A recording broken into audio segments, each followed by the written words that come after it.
Welcome to Wisco Dice! Hey, yo, folks, I am your host, the Cozy with the Most, and I am joined today by... Hey, it's Justin here, the Meeples champion. And I'm Matt, the Ghost Walker. And this is episode 150 of the Wisco Dice Tabletop Gaming Podcast. Today is March 25th, 2026, and on today's episode, we're going to cover how we take on the challenge of making boss fights epic in Dungeons & Dragons and other role-playing games. But first, let's roll on into what games we've been playing. And we're going to start out with a game that is relatively reasonably new on the market, Moon Colony Bloodbath from Rio Grande Games. This thing is just kind of chaos in a box with so many deaths and so many little chances for you to actually, I think, really affect the outcome. But somehow somebody ends up winning by having the most colonists left alive. And so basically what happens in this game is you have a deck of cards that is getting a number of events, basically, whether it's robots or other types of events like, hey, you have to file your paperwork and therefore draw a card and discard 2 cards. And ultimately you have a little tableau in front of you that has the 5 different actions that you can take. And in the main deck of cards is basically the action trigger for everything that's happening in the game. There are 4 cards in that deck called work cards. And during work cards, if a work card is drawn from the main deck, everybody gets to simultaneously choose one of their 5 actions and execute it. Those actions could be adding food to your space colony, your moon colony. They could be adding mining resource, going and getting mining the moon for ore so that you can build things and adding that to your board in the form of space money. They could be constructing buildings to your moon base, which add not only population to your moon base, but gives you new bonus little rules. It could be adding crates to your moon-based buildings, which don't do anything, except maybe they might if you have a rule that says they do or a card in the deck that says they do. There are lots of different those little actions you can take. There's only 5 of them. But then as events come up, things will happen. Like I said, paperwork as an example will come out of the event where you'll get to draw a building card out of the building deck, but then you got to discard 2 building cards out of your hand. So, yay, paperwork. But even worse things will come along, and things that'll cause you to have to, maybe feed your population, and if you can't feed them with enough food, they die and you lose people. Or perhaps robots will come along, and robots are great. They do all sorts of wonderful things to help out your space base. And then they accidentally kill a bunch of people. And ultimately, some player at the game will go until one player runs out of all their population. At that point, it's at that action, it's done, the game's over, we count up who's got the most people, and whoever's got the most people on their moon base wins, which is usually around 15 or 20 of them at that point in the game, it seems like. I think we've all played this thing. This thing is just a riot to play, I think, as far as the laughs that I've had at the table with it.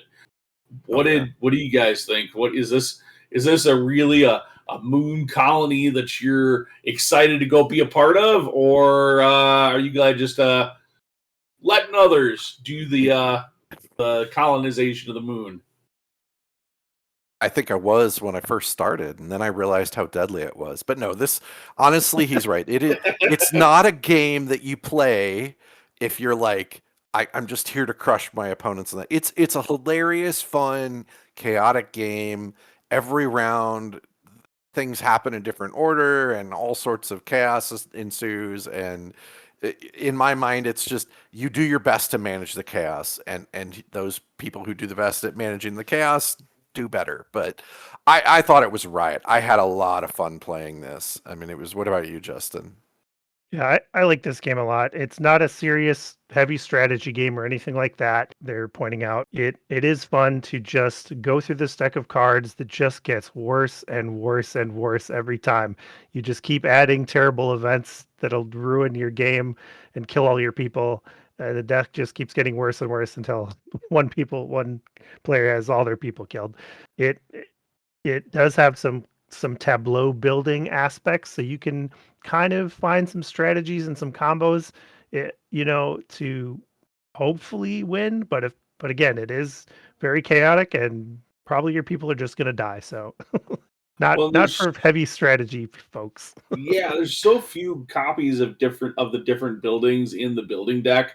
It's Yeah, really hard to, I think, get enough of the buildings you might want to do a certain strategy Hmm. in out of that deck, because if you're taking, you only have 4 work actions per basically every time you run through the deck. And yeah, Yeah. sure, early in the game, that's a lot. That's a pretty high ratio of you get to take actions versus the deck does something bad to you. But by the time you get to the third or fourth time you've went through that deck and you keep adding cards and adding cards and adding cards to it, like you might end up like there are 4 work cards in the deck where everybody gets to take a work action and actually do There's like something useful. But that 10 deck is bad like things. 30 or 40 cards thick now.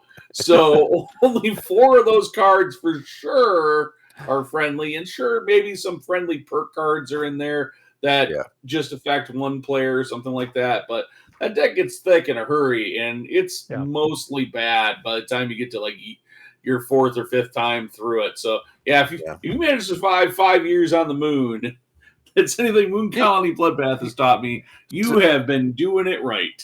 I, I I almost equate it to, I mean, you're right, Justin. It's a bit of a tableau builder, but I almost equate it to if anybody's ever played Flux, it's like what you put in your tableau above you changes the rules for you, right? Because Mm, it's rarely affecting other people. But I might put out a building that suddenly says, I don't draw 1 card, I draw 2 cards. Or, oh, if this specific bad event occurs, you don't lose any people. So it's like right. you're constantly looking to add buildings and things or take perks that allow you to ignore certain things. So it's like it's almost like having your own little mini game of Flux in front of you that allows you to kind of mitigate how the things work for you, or it lets you get more resources, or it lets you get people when you would do these other things. So it's really kind of an interesting, fun challenge. So It does give me kind of that same satisfaction after playing a game of Flux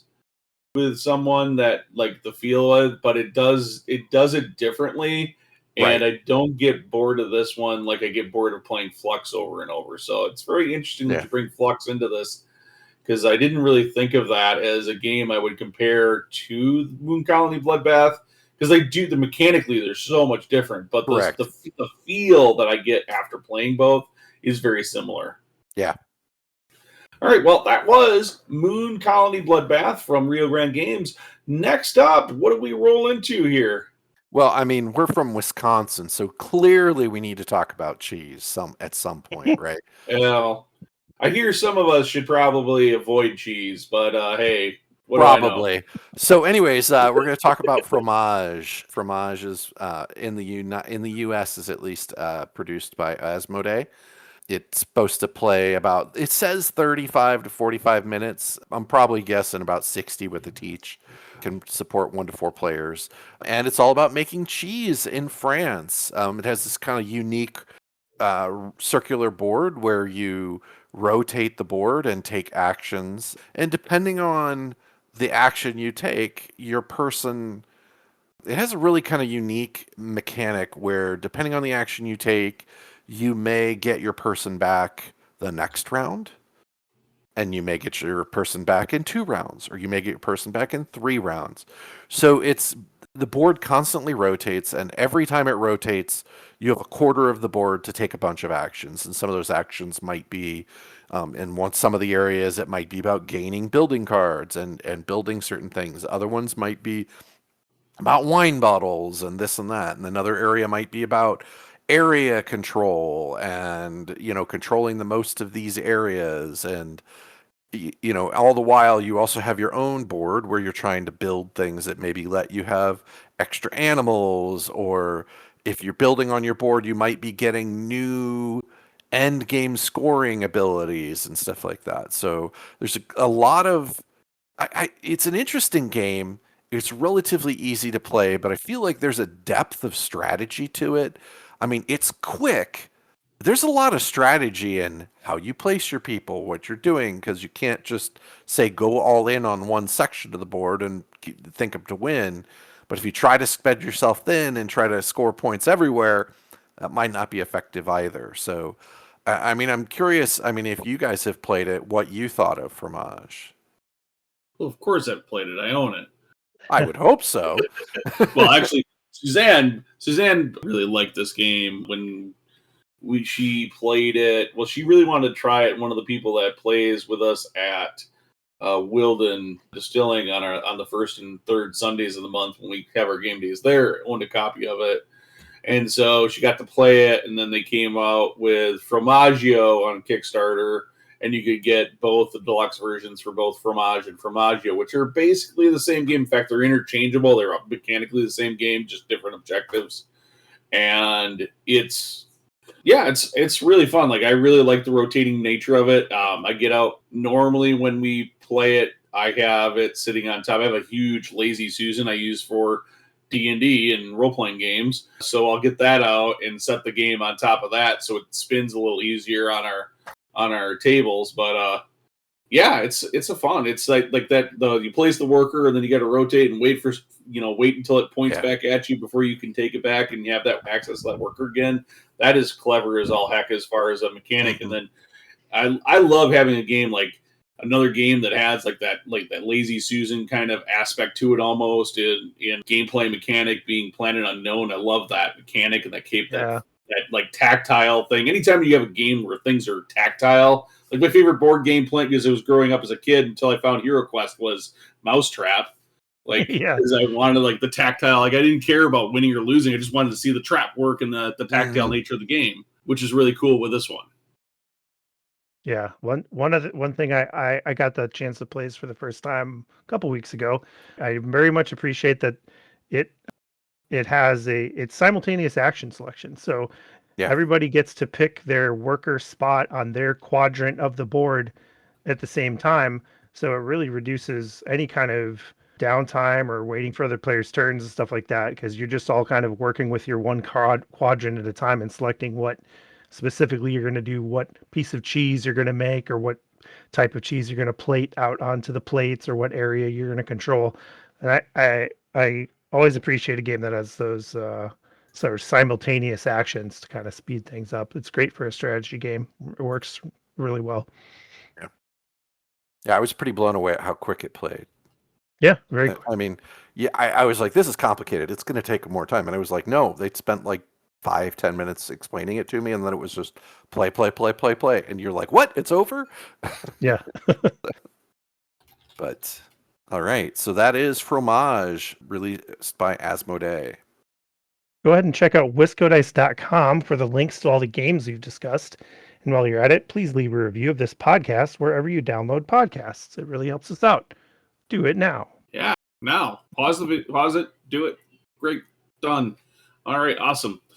Well, today we're going to talk about, for our main topic, we usually talk a lot about board games on this show, but Gary Con was just this weekend here in Wisconsin. Gary Con being held every year in the spring in Lake Geneva, Wisconsin, the birthplace of the greatest role-playing game. Well, maybe not the greatest role-playing game ever, but the granddaddy of basically all modern role-play games, which is Dungeons & Dragons. It's put out by Gary Gygax's, who is one of the creators. Sons, not Gary himself because he's passed away, but his son Luke and Luke's family have a big, heavy hand in putting it on. You see a lot of I literally was walking down the hallway and said hi to Ed Greenwood there, who's the creator of the Forgotten Realms. Like it's great. Like it's a very small venue where you can have a lot of access to these big figurehead names in role playing games. are just right there. Like you just bump into them because it's the Grand Geneva is not a massive venue or anything like that. But we were talking about it and we're like, we all are game masters or GMs for our own games. We have been on and off again over the years. But one thing that can be a struggle for any GM is the boss fight and trying to truly make it epic. And I know there's a lot of content out there that talks about how to do this, but we thought we'd give some of our own takes and thoughts on what we do individually and just kind of banter about how we can make epic boss fights really happen at the tabletop.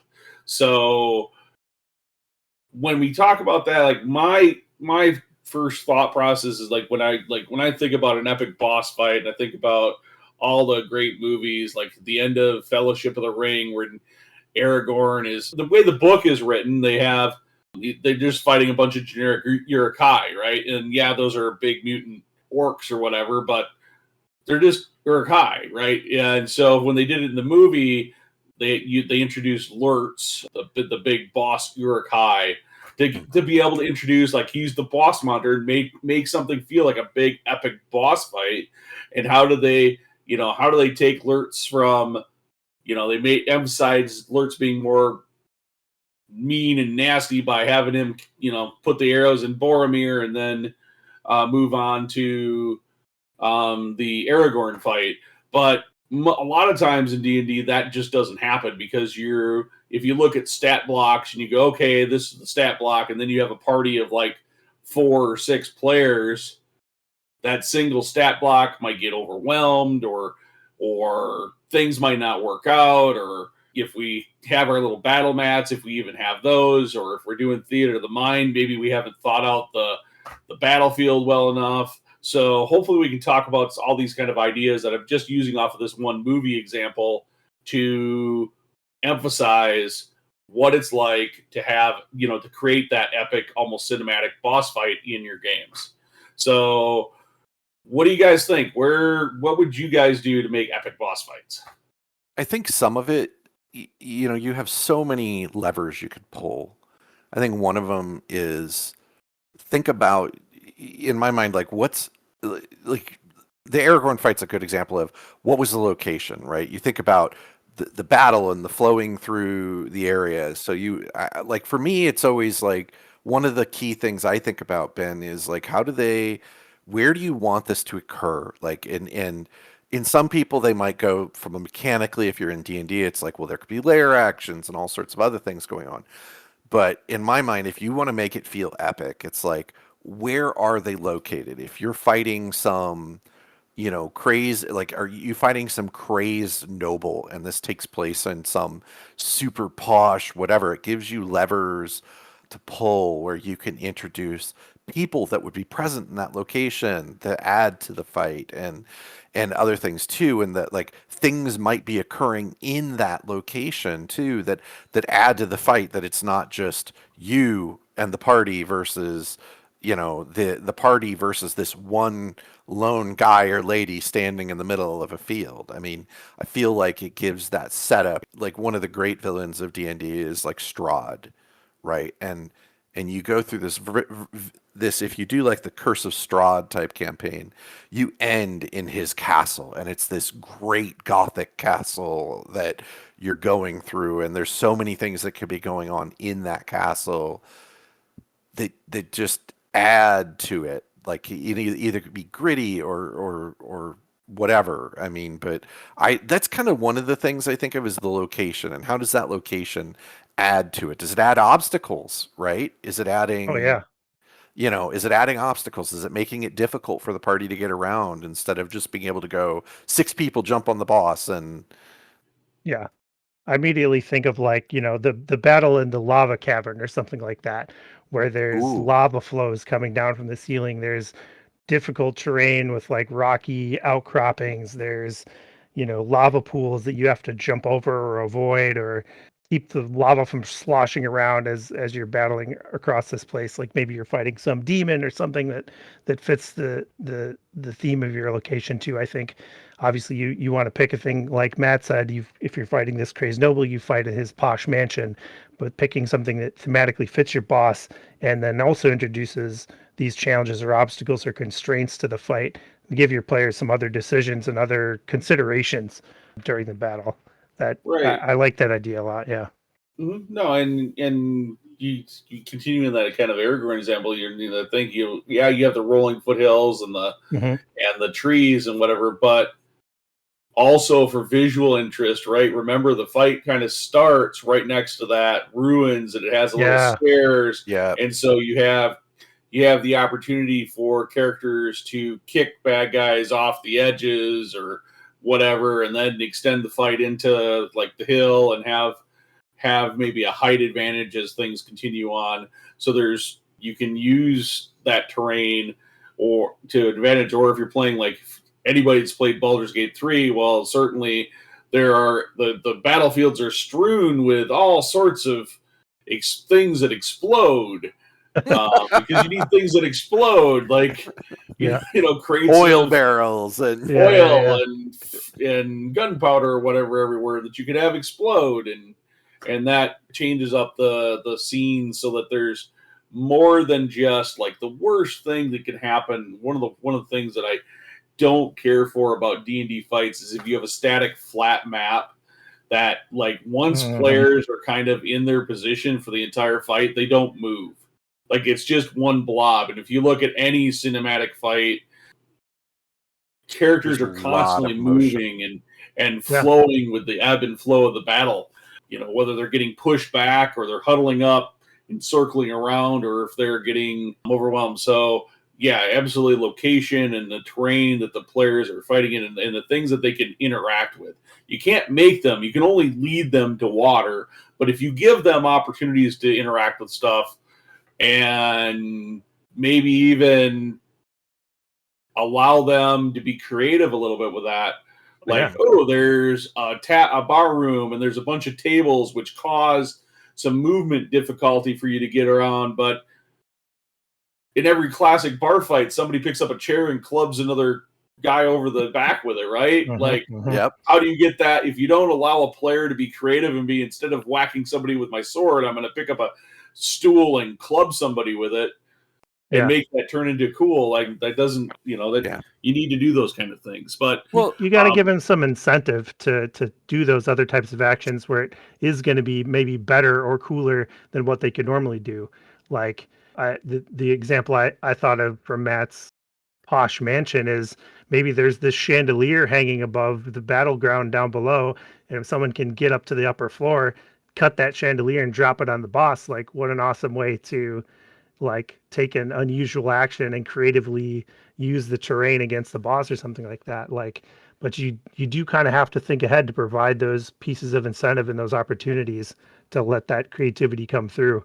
So there's it's extra planning a little bit as a DM, which and you have to kind of think that out, like too, if you're going to allow them to, if you want, because I think you want to allow that interaction with the terrain, but you want to allow it in such a way too that makes it better than them doing something that is just with their sword or fireball or whatever it is, right? That they have already available to them. Because if the best thing that I nearly guarantee every player, if the best thing for them to do is to whack it with a sword, they're going to whack it with a sword until the DM says it stops squirming. Yeah. Right. Like it doesn't matter. Every player in the known universe, if you're in the player side, that's what you're going to do. But if the thing is dropping the chandelier on the monster, restrains the monster, and does the same damage your sword does, a player might actually try to do that. Yeah. And I wonder, you almost need to kind of do a little bit of leading for stuff like that too. If you want to see that happen, like you could describe that there's a chandelier in the room, but not all groups are going to immediately go, oh, we can use that. So you could describe that the rope of the chandelier is frayed, and so to put put it in their minds that that thing dropping is a real thing that can happen. Set it up a little bit for them. Well, and there's the idea of 3 clues. If you're running like a murder mystery or something like that, you want to give the players the same. Basically, you want to get them to the same, like the next place, but you want to give them 3 clues so that if they can't put it together with the first clue, they can put it together with the second clue. And sure, they might get all 3 clues, but ultimately, somehow they should conclude they need to go to location X, the next location, right? That you need to go to from those 3 clues. But the same thing with a chandelier example, you could use that same 3 clues thing. You use the frayed example. At some point in the combat, you move the main villain so he's standing straight under the chandelier, and you point it out. Point it out to the players. Don't hint at it. Don't be like, oh yeah, I hope you remembered that I said it was frayed rope. Be like, oh, I think he's going to move over here where he's straight underneath the chandelier. Wink, wink. Yep. Yeah, you got to lead them to water a little bit. Yeah. Like, they still might not choose to do what you want them to do, but at least the more obvious it can be for players. Like, I'd love to say, like, players will still create chaos and figure things out all on their lonesomes that are cool and unique. But sometimes, like, especially if you're a theater of the mind game, it's really easy to forget room descriptions or even have people that are thinking like crates or doors or things like that are in different locations or spots than they actually are. Yeah. But location aside, what else can you do that really helps bring things back to being really epic for your players? One of the first things I thought about when we were going through this topic is to try to make it personal if you can. And what I mean by that is finding the way to make the encounter personal to both your players and or their characters so that there's more impact. Like when I think of an epic fight, I want it to be meaningful. I want it to be dynamic and have some consequences to it.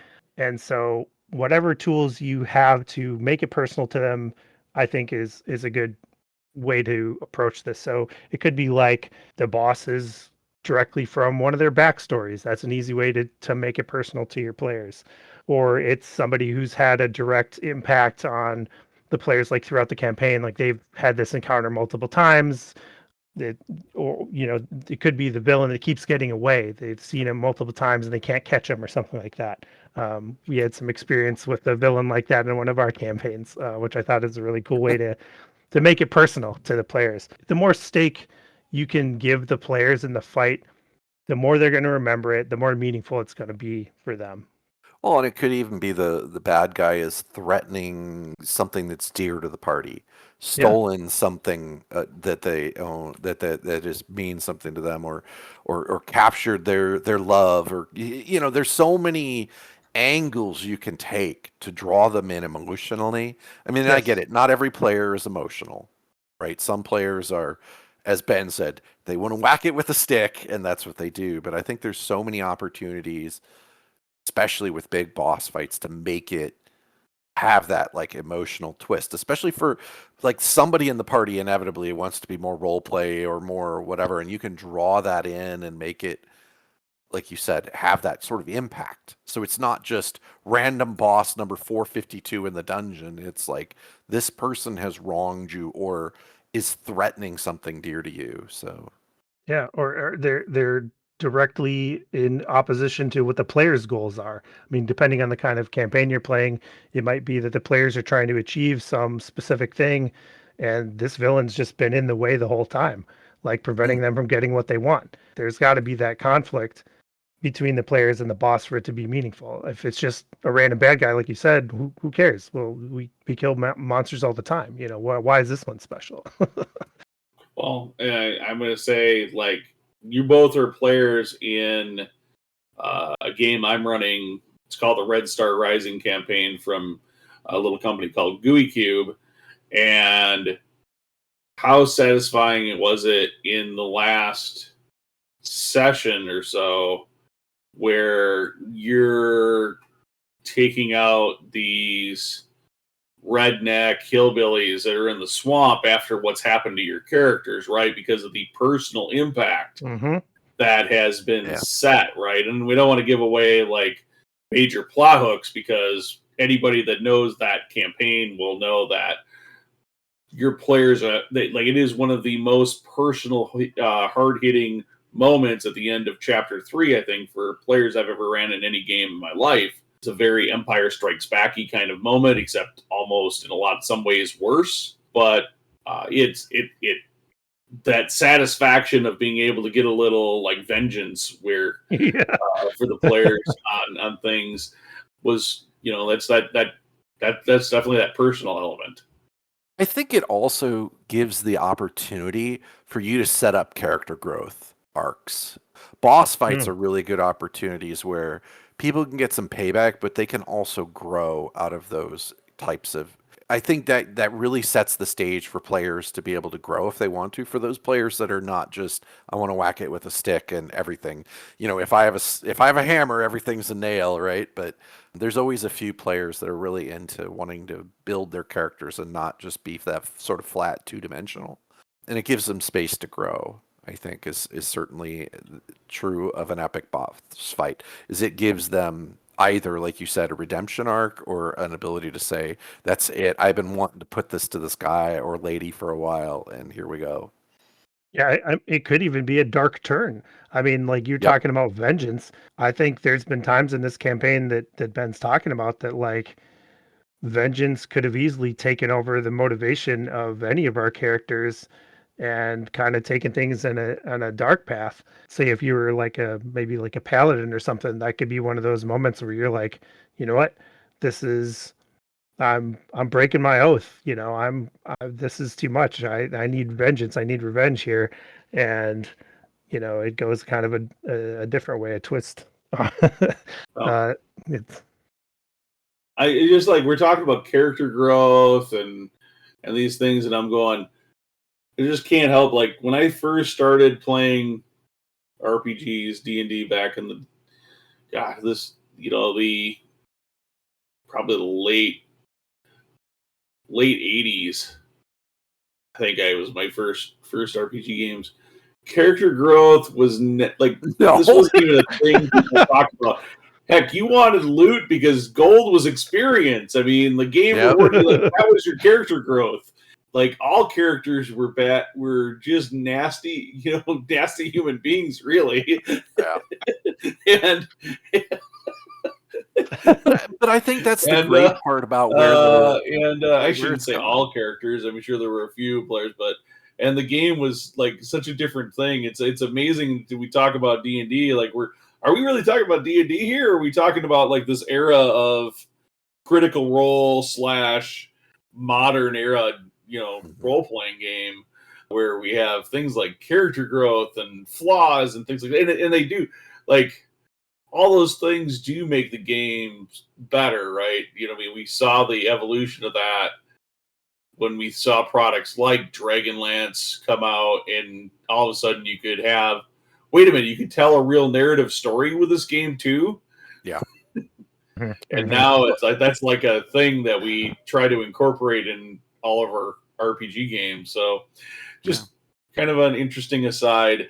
One of the things that I've really noticed in boss fights is that you need, like, and this is kind of the trap of the game engine that is D&D.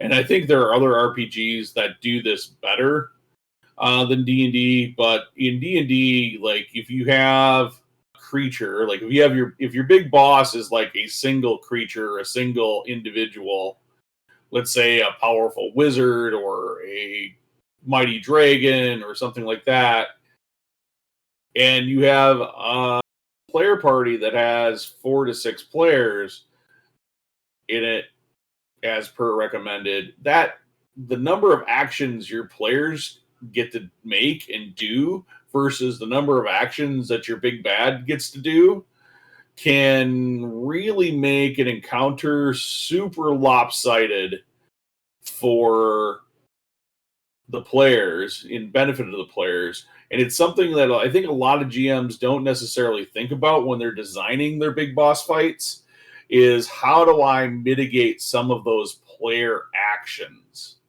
So whether that could be, one of the easiest ways to do it is just to add more bad guys, right? It Yep. almost always easy button, add some minions. Now, what you do with those minions could be just simple, straightforward stuff. And yes, as you go up in levels in D&D, it becomes a lot easier for minions to be dealt with.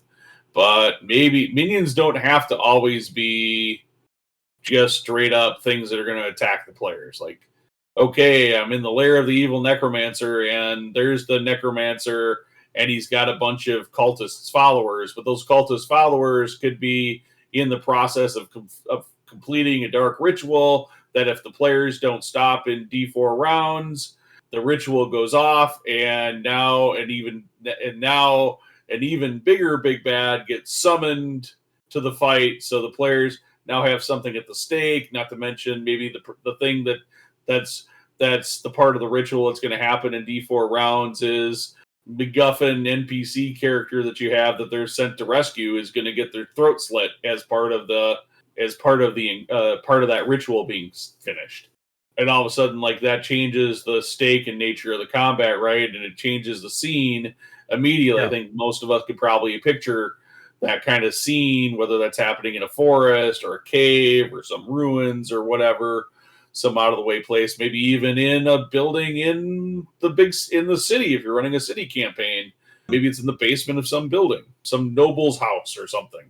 But like, being able, like, the amount of times, especially when I started running 5e, the amount of times early on, I was very dismayed with how, like, in my head, like, ooh, we're gonna have a big fight against this ogre, and I built this big terrain set, and then my players basically killed the thing in like less than a round.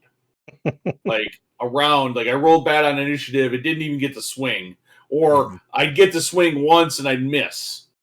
Yeah. And then it was done. And like the fight, like it didn't matter how much terrain I set, it didn't matter how much other things I had going on, because the players just murdered it so fast that it didn't, like, because I had so many more actions, and I didn't give them anything to do with their actions except attack, drive everything at this one target.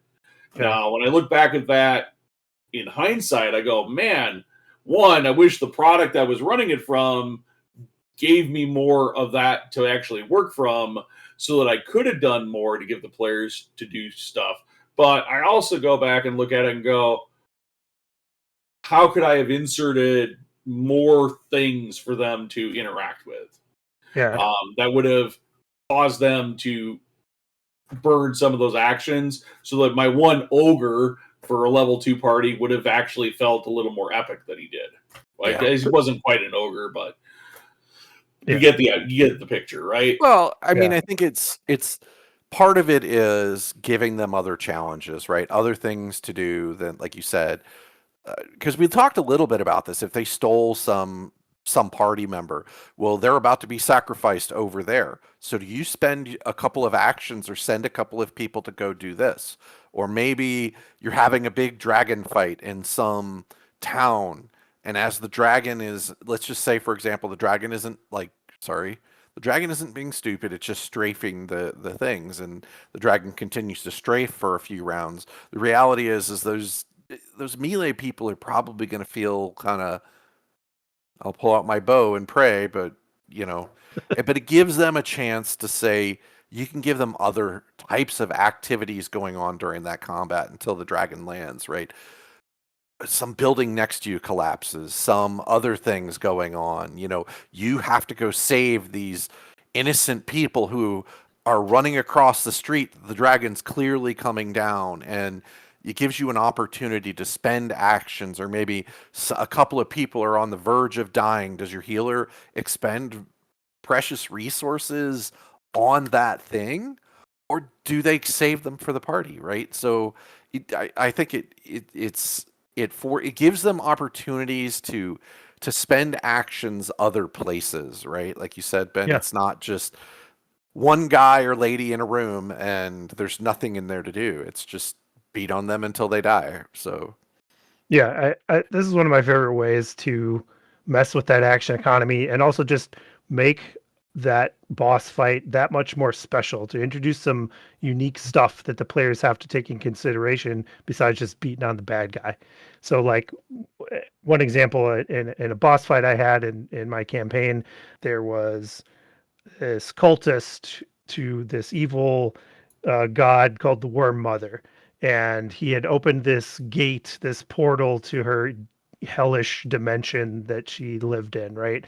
And so they the party obviously needed to kill the cultist. He had been like working with a bunch of kobolds and ransacking the area and doing all this other bad stuff, but ultimately he was trying to open this gate to bring things from this hellish other world out into the main world. The players obviously had to kill him, but then basically as they get there, he's already opened this gate up, and in the background they can see these horrible worm beasts starting to come through the portal, and they can see that there's tons of them out there. And so as they're fighting him, I basically have these other monsters come through, which were essentially carrion crawlers, for their stat block or whatever.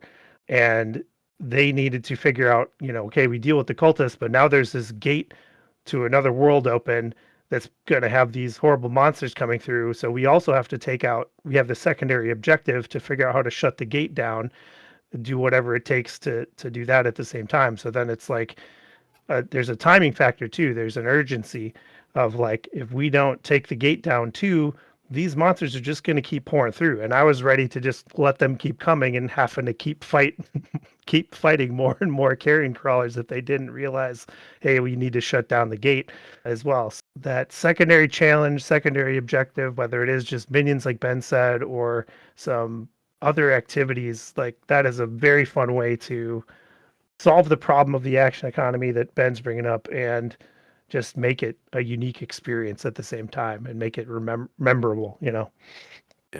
Well, and the thing I like is if, let's say, their actions are a little spread out, it gives you the opportunity to be a little bit more, I like to say, intelligent about how you're using your actions on your big bad guy. I mean, unless Mhm. you're pulling out a Tarask that's literally just a mind, I won't say fully mindless, but it's just a damn killing machine, right? That's all it does. If you're probably playing with a bad guy who has a little bit of gravitas that you've built up throughout the campaign, they should be intelligent about what they do. They're not just going to be, I stand in the middle and take it. They're going to be like, that mage over there needs to be in a timeout. Or so they should be intelligent about how they use their things. If they're a caster, they might want to do certain things. They might dance with the party.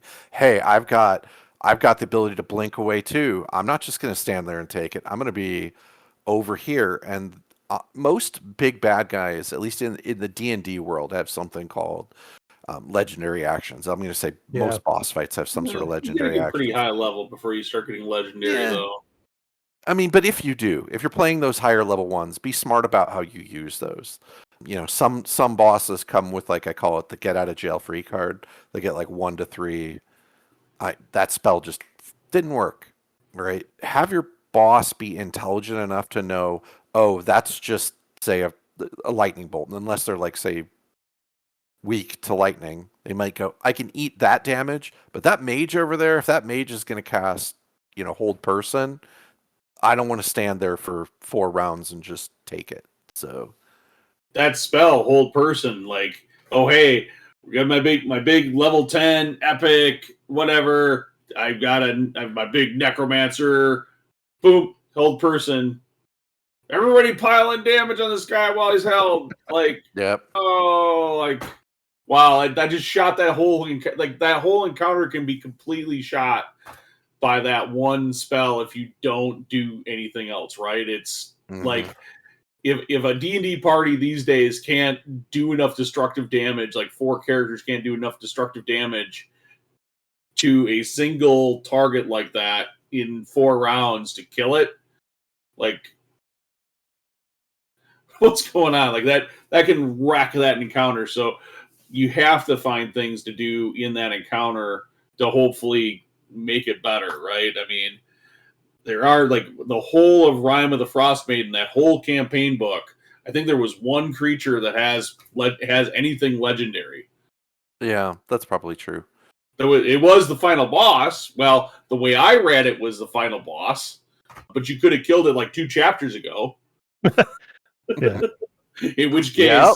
the rest of the campaign doesn't make the whole premise for the rest of the campaign and the big scary art on the book doesn't really pan out. But hey, anyways, I think legendary actions and lair actions too can be a trap for GMs that aren't able to do some of the things we're talking about to make the combats more interesting, like and more dynamic and give players more of a reason to do stuff, right? I think lair actions are an attempt, and I think you see less of these things, or legendary actions. You see less of them in whatever 5.5e or 2024 or whatever you want to call it in the monster manual for that. I think they moved away from it a little bit because, and this is a good example of, or I should say,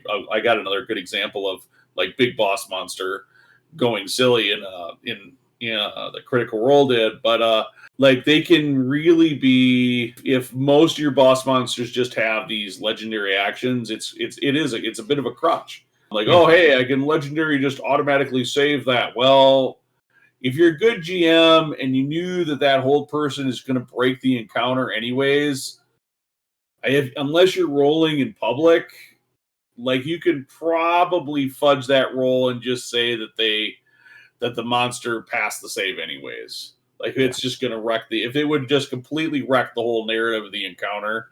I know that doesn't always feel like the right thing to do, but you can always, like, there is an art. It is a fine art to fudging rolls. And if you want to hear us talk about fudging dice rolls as GMs and when it's appropriate and when it's not, let us know, and we'll bring that up on a future show. Because I think all three of us have used dice fudging to our advantage of narrative when it's appropriate. We don't want to, but it happens. For sure. But like a legendary, that's a topic for another day. To auto pass a saving throw is just is the same thing. It's just a fudging a dice roll. And it's an allowed fudge. How it feels legal because the creature had it. Well, the book told me I could, Ben. No, I do agree with you. I think there's better ways, especially as you're building boss fights at lower levels, where you want to have other things for them to do, other things that add impact. I agree with you. It's like it gives you freedom to be creative with that boss fight too. Like in my mind, like even if you're theater of the mind, I mean, you might build an elaborate thing. You might be doing more theater of the mind, but it allows you to really let your imagination run free with what's going on in the environment. What are his minions doing? They're not just randomly hoarding you or doing something like, why are they hanging out in the corner and you don't see what they're doing? Maybe I should check that out. Or, it's like it gives them something else to do than just have 6 people dogpile the boss and go, wow, that took a whole round and a half. And like it can be, we talk about that too. It can be really neat to have that when this ties into a little bit like the location thing, right? Too. But keep in mind, like if you have the players have a big boss fight on a bridge that's over 500-foot chasm where if somebody falls off, it's auto death. Just like I think it was really cool if we played Baldur's Gate 3, it's really cool the first time you go bonus action shove. And you shove somebody off an edge and it kills the monster or kills the thing that you're fighting. Aha! Yeah, look at me. I did that with a bonus action. That same thing can happen in your cool setup that you've done with the location design, and it can backfire against you. If you can use it, if you're thinking of something like you can use for structurally for the players that will struggle, which will challenge players for action economy. It could also be used to backfire against you. Just keep that in mind, setting something up like that. The one last thing that I wanted to kind of talk about the whole thing is I remember watching Critical Role's campaign 2, and they're all the players are fairly high level, and they're on a ship out in the middle of the ocean, right? They're heading to some port, I don't remember where. But all of a sudden, a dragon turtle, and you can tell it's a dragon turtle. I think all the players at the table could tell it was a dragon turtle. Mm-hmm. Matt Mercer, exceptional DM. One of the wizards polymorphs the dragon turtle, and the dragon turtle fails to save. And now you have the one monster. Yeah, sure, you had this cool dynamic of a fight that was going to be like a dragon turtle probably wrecking on the ship, and the players having to maybe do things, or this like I think Matt had like this really cool like mechanism that they could use the cannons on the ship and stuff like that to attack the turtle too.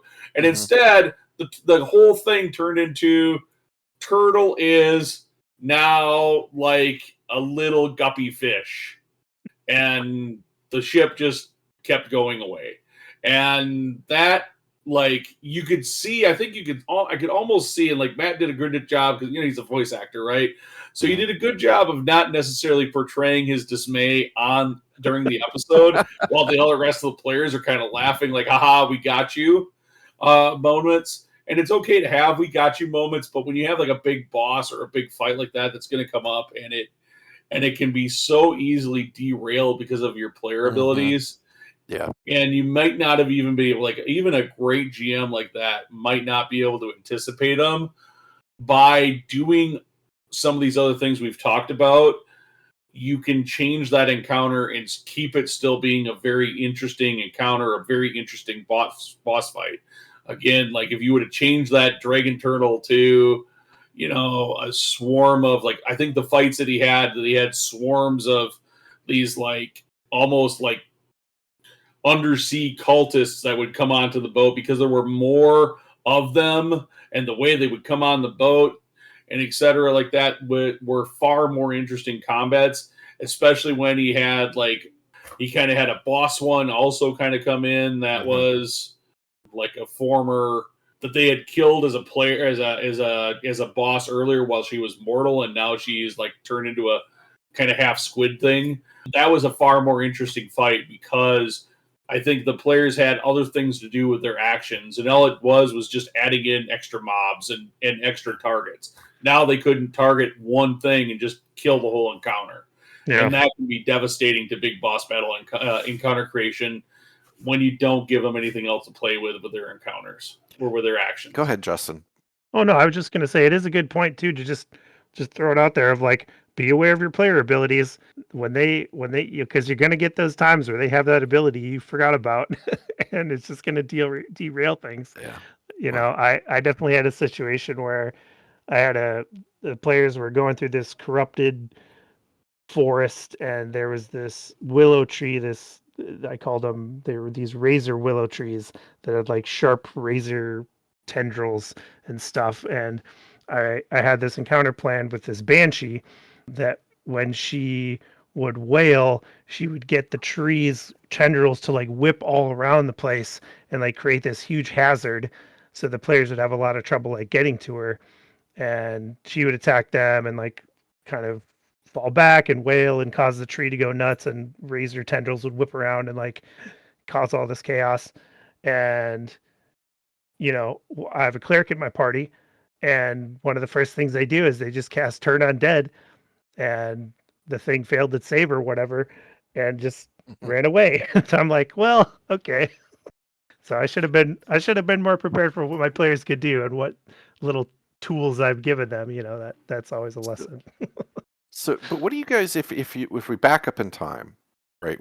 We're setting up this big boss battle. What do you guys think about the concept of? I think some of the best boss battles, there's this sort of anticipation or dread going into it, right? That's built up over time in the campaign. Like I feel like some of them are more at like have more gravitas if like you've had numerous interactions. Like Ben, I think in the Rime of the Frost Maiden, there's so many opportunities where before you ever get to the Frost Maiden that you experience her people, her whatever, like ghostly voices on the wind and stuff, and you begin to see like she's a force of nature, right? That's like this, that really adds to that sort of setup before you get to the boss fight of like, what do you think about that adding to sort of the elements? As written, there Well, I really mean, isn't. okay, so So in the book that's there good are DMing a on your few. part. Well, no, but so in the book there are a few things that can occur. Like there are some smaller encounters that do pop up, random encounters that have like you run into this monster and she talks to you before you fight the monster and then speaks after the fight if you beat them and things like that. Well, Oral never, as written, should ever speak. She never I think speaks there's in one or ever in the book. two. It's like They actually informed you, I thought, not to ever like, because she's so like the second you start speaking words as a divine like character is something that's like a god level thing, it really changes. And rhyme isn't like really rhyme of the Frost Maiden has nothing to do with actually or has barely anything to do with defeating the Frost Maiden. Like like you can defeat the Frost, like the arc in that module that goes off and deals with the Dwerger and whatever. It's really like the fact that they call it the Rime of the right. Frost Maiden on the cover is not what the adventure is That's about. The adventure is about like you just happen to have a side quest which is dealing with the Frost Maiden, and you can yeah. take care of her and like so the whole build up like as a DM and a lot of the other resources that are out there online to kind of help build that arc up to Mhm. make it more Frost Maiden-y include things that you can do that. But I think it's really careful. You should be really careful when you ever have a deity Well, speak to players. Like you might have something where they hear like a yeah, voice on the wind, but it's you don't right. know that it's oral, right? Well, but a It could good be any. example of that is one of her minions, and especially in the one that we did with Ben, they have this minion, and he's definitely a follower. He sets up this big epic. It's a boss fight in a way, right? But what's interesting about the way that was is I thought was the DM gave us the opportunity as players to let our imagination run wild, filling in little tidbits with rumors Oh and yes. you hear these stories and whatever. And I think if you're setting up a big boss fight, I think it's completely legit to have things like rumors and stories and things like that like the legends of this person that you're potentially running into that in a way kind of impact how the players approach it before they ever start. Are they starting in a position of fear? Are they starting in a position of, oh, this person should be a pushover? I like, what do you guys think of that type of like before you even get to that fight, like that kind of set? Well, you guys kind of created when we ran Rhyme. So the guy, I think that the Yep. blue-eyed guy that you're talking about, right, from right at the beginning. So first of all, let me like if you haven't read Rhyme or you haven't ran Rhyme of the Frost Maiden, I think it's a horrible adventure for a new DM to run. But it's got like this really cool framework that you can. It basically lets you, but you have to do a Yes. lot of work to fill in the blanks.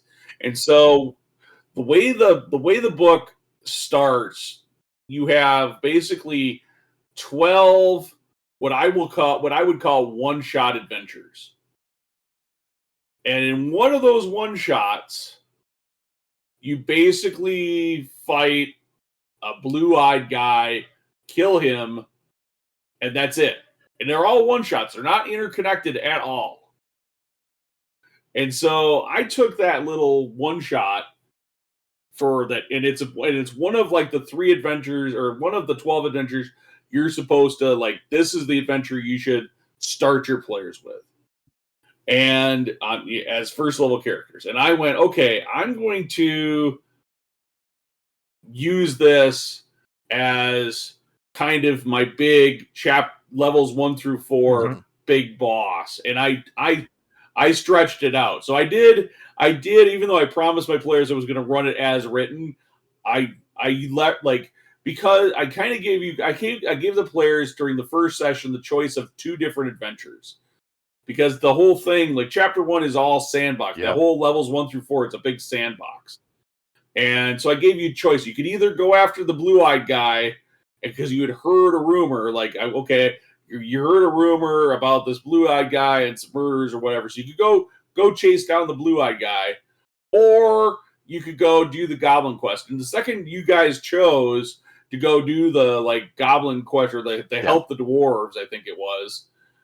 Now somewhere in the back of your heads, you kept remembering the blue-eyed guy. So now, like, I need to do something with it, right? And then it kind of evolved over a few sessions because now the players were locked down on trying to get that mission, but that mission was moving. And so it also allowed me a mechanism to get you to follow, to travel around the 10 towns a little bit to pick up some of those other little one-shots. But the whole thing is written as like 12 Adventure League one-shots. But I think though that's like one of the other classic villains. I think is like Strahd. If you ever I've read the whole book, Curse of Strahd. I would really love to play Run. I don't know that I want to play it. I would love to run. Strahd's an interesting book. I've read the whole thing because my daughter was going to run a campaign in Curse of Strahd. But the way they set it up is, ultimately, like everybody knows, the final fight is supposed to be this big epic fight with Strahd. But he's an interesting bad guy, though, because throughout the campaign, he will periodically show up and beat the party down. And basically be like, you're not worthy. And he's not looking to kill you. He wants to play with you, your food. And I just like that concept of a bad person who, either through their extending minions or whatever, you're bringing people's expectations coming into that fight of things. These are the things that you might need to expect. Maybe you faced them and you're like, oh, I think I know what their trick is now. Except they only showed you, like, it's like, but I fought you with my hand tied behind my back, but you didn't know that. So...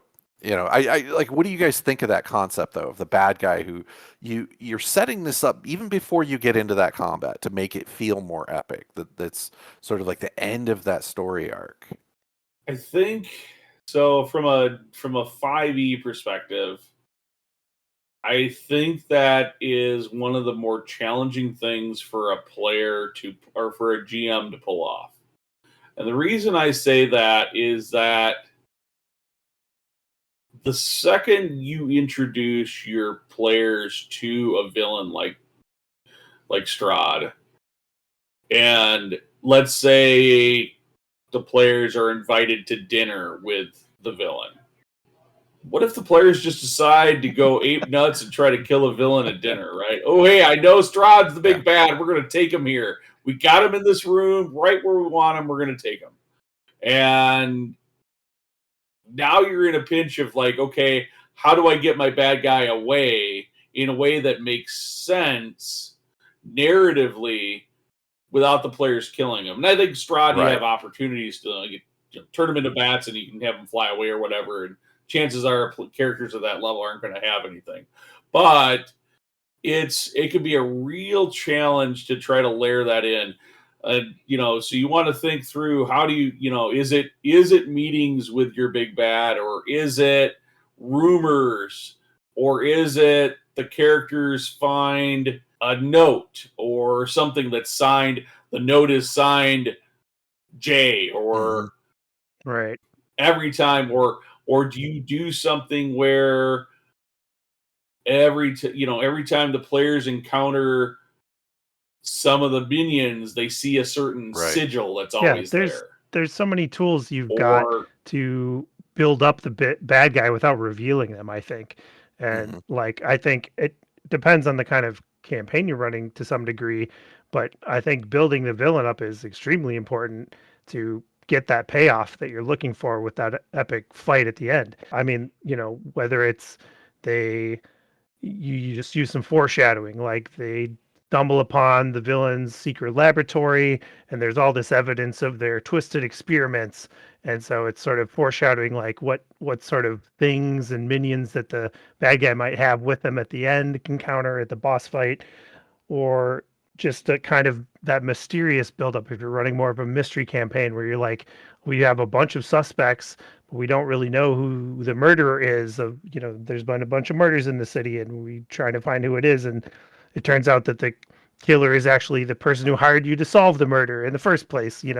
There's buildup you can do to make that villain important to your players without revealing them and without having a direct interaction, I think, which I think, yeah, that, like Ben said, that feels like it'd be tricky because you got to get them out of there somehow so that you can later have them come back for the final fight. Yeah. But I think the buildup is critical. Absolutely. Final thoughts, guys. Anything else you think when we're talking about epic boss fights?